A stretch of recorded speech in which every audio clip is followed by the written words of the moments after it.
النهارده ان شاء الله احنا موجودين في مدينه دمياط الجديده. زي ما قبل كده سلمنا الاستاذ طاهر. ازيك يا هندسه؟ اخبارك ايه؟ الله يخليك.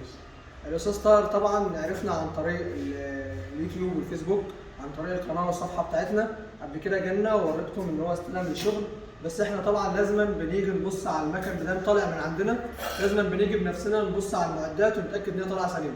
الاستاذ طاهر استلم مكنه اللحام، واستلم الفريزر والسواس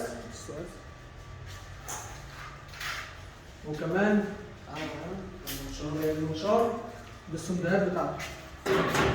تمام؟ سندوا المتر ده. تمام؟ الاستاذ طاهر استلم تقريبا خط الانتاج كامل. النهارده كده بس بعد ما جربنا وجينا وبصينا على الدنيا يقول لنا كده ايه رايه في الخط كامل.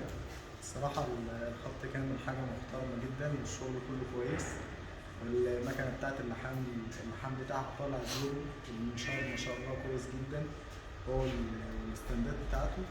المكن كله ما شاء الله جايب المواصفات بتاعته، يعني نفس التقفيل بتاعه في تركيا بالظبط.